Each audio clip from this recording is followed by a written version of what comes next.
আসসালামু আলাইকুম। কি অবস্থা সবার? আশা করছি ভালো আছেন। আর আজকে ফেসবুকে স্ক্রল করতে করতে একটু আগে এই ভিডিওটা আজকে একটা ভিডিও দেখলাম, সেটা হইতেছে উম, ঢাকা শহরে একটা রিকশাওয়ালা প্রচুর পরিমাণে কান্না করতেছে। এই হচ্ছে সেই ভিডিও।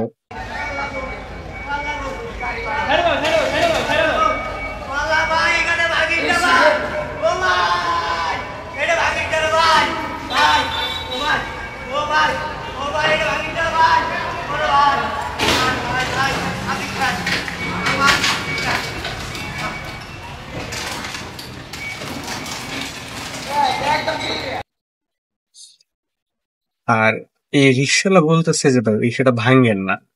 তারপর না শোনা রিকশাটা ভাঙলো সিটি কর্পোরেশন। ঠিক আছে, ওদের কাছে মনে হয়েছে সড়কে চলতে দিবে না, রিকশাটা ভাঙছে। বাট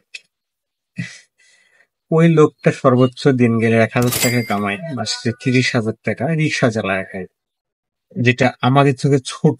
আমরা মনে করি সে রিক্সা রিক্সা চালানো এগুলা লো কোয়ালিটির কাজের মধ্যে পড়ে আপাতত আমাদের দেশে। আহ ও রিক্সা ভেঙে কি হইলো বলেন? হুম। মানে ওর নিয়ম মানে না, এটা কি অনিয়ম? আর যারা শত শত কোটি টাকা অনিয়ম করে সেগুলা কিছুই না। একটা প্রাইভেট কার মালিক ও রং রুটে চলে, এই করে ওই করে, অ্যাক্সিডেন্ট করার পরে ওর নিয়ে তো খুব একটা বেশি আহ মাথা ব্যথা দেখি না কোনো গভর্নমেন্টেরই। তাহলে এখন কেউ রিক্সাওয়ালার রিক্সাটা ভাঙ্গা কি পাইলো? আমার বুঝান কি পাইলো?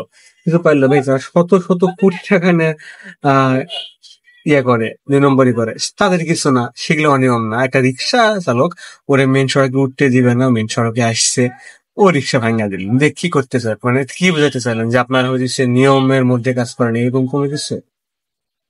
ভাই যারা যারা বড় বড় দুর্নীতি করে ভাই ওদেরকে ঠিক করেন না আগে ভাই।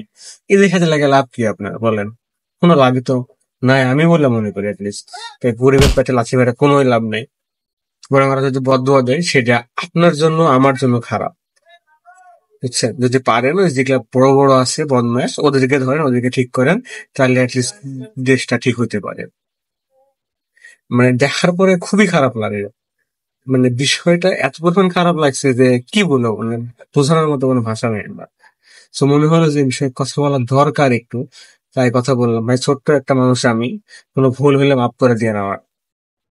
বাট ওদের সাথে লাগে কোনো লাভ নেই। একটা রিক্সা চালক দিনে 200 টাকা 300 টাকা সর্বোচ্চ গেলে 1,000 টাকায় কামায়।